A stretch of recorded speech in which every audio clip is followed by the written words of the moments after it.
जय हिंद प्यारे मित्रों। आज हम लेकर आए हैं त्रिकोणमिति का टेबल।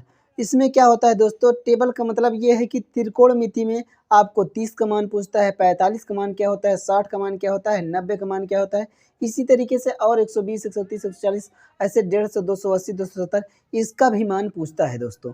तो क्या करेंगे, पहले हम आपको बताएंगे 0 से लेकर 90 तक के मानों को आपको याद करना है। जब ये मान आपको याद हो जाएंगे, आप किसी का भी मान अगला जो हमारा एक्सरसाइज आएगा उसमें हम आपको बता देंगे, चाहे जिसका भी मान निकाल लेना। तो क्या करेंगे दोस्तों, पहले पूरा ध्यान आप अपने इस क्लास में लगाइएगा। ध्यान जब आपका क्लास में होगा तो हमने जितनी भी अप्रोच अभी तक बताई हैं, यानी जितना इसके पहले लेक्चर बताया है, अगर पहला लेक्चर आपने मिस नहीं किया है, इसको देखा है, तो गारंटी के साथ मैं कह रहा हूँ कि आज जो आपका टेबल में याद करने का जो दिक्कत आती थी, उन सभी को आपको का दिक्कत नहीं आएगी दोस्तों। क्या करना है आपको, आइए सीधे हम समझते हैं। टेबल में क्या करना है आपको, साइन 0 अंश का मान होता है 0, असाइन 30 अंश का मान होता है 1/2, असाइन 45 का मान होता है 1/√2, असाइन 60 का मान होता है √3/2, असाइन 90 का मान होता है 1। यानी क्या होगा, ये हमने एक लाइन लिख दी है। अब एक लाइन आपको लिख देना है। जब एक लाइन आप याद कर लेंगे, यानी साइन वाली लाइन याद कर लेंगे, उसके बाद जितनी भी इसमें खाली डिब्बे हैं, यानी जो कास है, टैन है, कॉट है, सेक है, कोसेक है, इन सभी का मान हम इसी से रिप्लेस करके बनाएंगे, यानी इसी की सहायता लेकर के इन सभी के मानों को भरने वाले हैं। तो आपको पता होगा कि जब साइन का मान जो होता है, इसी को हम पलट देंगे। क्या करेंगे, पलटेंगे। यानी जब पलटना है तो इसको यहाँ पर लाएंगे, इसको यहाँ पर लाएंगे, इसको यहाँ पर लाएंगे, इसको यहाँ पर ले जाएंगे, इसको यहाँ पर ले जाएंगे। तो एक आ गया √3/2 आ गया, ये हमारा आ गया 1/√2 आ गया, ये इधर जाएगा 1/2 आ जाएगा, ये 0 आ गया। ये हमारा क्या हो गया, कॉस का मान आ गया। जब कॉस का मान आ गया दोस्तों, अब हमको चाहिए क्या, टैन का मान चाहिए। टैन 0 अंश का मान। जब टैन 0 अंश का मान हमने बताया था आपको, टैन थीटा बराबर साइन थीटा अपन कॉस थीटा।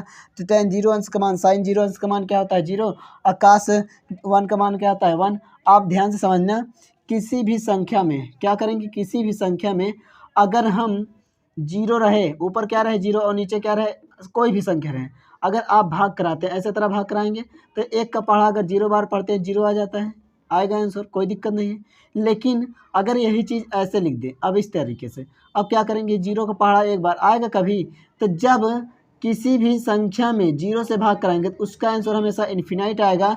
लेकिन जब किसी भी 0 में किसी भी अंक से भाग कराएंगे तो उसका आंसर क्या आएगा, 0 आएगा। तो यहाँ पर इसका मान क्या हो जाएगा, 0 हो जाएगा।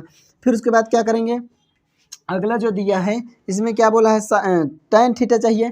टैन थीटा बराबर होता है साइन थीटा अपन कॉस थीटा। साइन का मान कितना है 1/2, और उसके बाद कास का मान कितना है √3/2। अब क्या करेंगे, इसको रखेंगे, ये इसमें जाता है, ये इसमें जाता है, इसको काट देंगे, क्या बच जाएगा 1/√3 बचेगा कि नहीं बचेगा। तो टैन 30 का मान क्या आ जाएगा 1/√3। इसी तरीके से इसको भी लगाएंगे, इसको इसमें भेजेंगे, इसको इसमें भेजेंगे, ये हमारा इसे से कट जाएगा तो बचेगा क्या 1 बचेगा।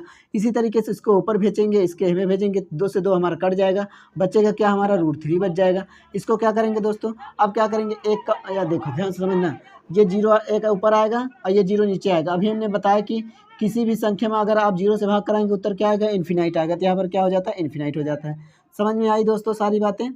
अगर समझ में आ रही हैं तो क्लास को लाइक करते चलिए और अपने दोस्तों यारों के साथ शेयर करते चलिए।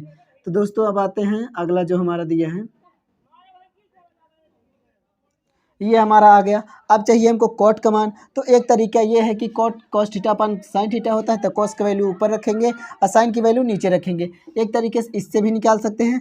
अगर आपको इससे नहीं निकालना है तो जब टैन का मान निकल जाता है, इसी को हम पलट देंगे, यानी इन्फिनाइट इधर आ जाएगा, ये √3 इधर आ जाएगा, एक इधर आ जाएगी, ये यहाँ पर चला जाएगा, और ये 0 यहाँ पर चला जाएगा। ये आ गया हमारा कॉट का मान आ गया।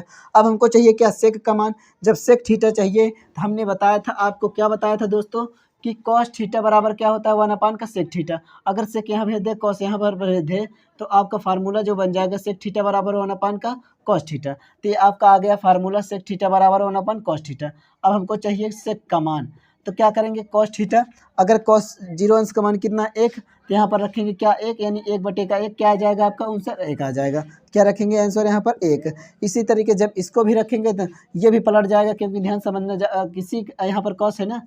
क्या करेंगे दोस्तों, समझना अच्छे से बात को। क्या करना है हमको, सेक थीटा का मान चाहिए। जब यहाँ पर 30 है तो हमको यहाँ पर क्या चाहिए, 30 ही चाहिए। तो यहाँ रखेंगे 30 डिग्री, सेक 30 अंश। यहाँ पर भी आएगा क्या हमारा, कॉस 30 अंश आएगा। आकाश 30 अंश का वैल्यू क्या होता है? √3/2 1/, यहाँ पर आएगा √3/2। यहाँ पर बटे तो है लेकिन इसके नीचे नहीं, तो यहाँ पर 1 लगाएंगे, इसको इसमें भेजेंगे इसमें, यानी पलट का क्या हो जाएगा? √3/2। क्या हो जाएगा? 2/√3 हो जाएगा। क्या हो जाएगा? 2/√3। इसी तरीके जब इसको पलटेंगे तो क्या हो जाएगा? √2 आएगा। जब इसको पलटेंगे आएगा 2, इसको पलटेंगे तो मतलब 0 ही आएगा। मतलब क्या हो गया? ये हमारा निकल गया मान।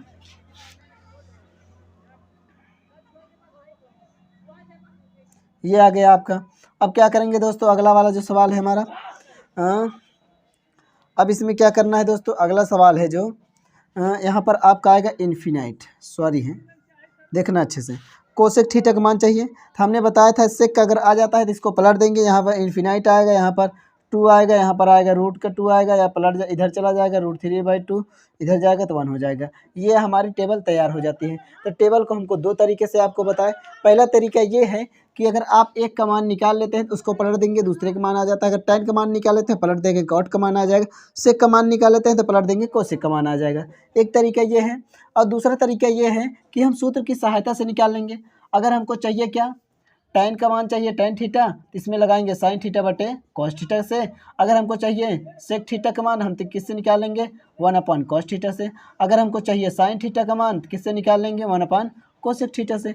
तो इससे भी आप निकाल सकते हैं। तो एक और बहुत ही कन्फ्यूजन रहता है बच्चों को कि सर sin 0 अंश का मान 0 होता है, तो कभी कभी जब पूछा जाता है क्लास में तो बता देते हैं कि नहीं sin 0 का मान 1 होगा। तो आपको ध्यान से समझना है कि जो ये टेबल हमारी है 0 वाली लाइन, इसको आप ऐसे भी दिमाग में बैठा सकते हैं कि पहला 0 फिर 1 फिर 0 फिर अनंत 1 अनंत, तो sin 0 का मान 0 0 1 0 अनंत 1 अनंत, ऐसे भी याद कर सकते हैं। आपका जैसे भी मन हो वैसे भी समझ सकते हैं। तो दोस्तों क्लास कैसी लगी कमेंट में ज़रूर बताइए। मिलेंगे नेक्स्ट क्लास में, तब तक के लिए जय हिंद जय भारत।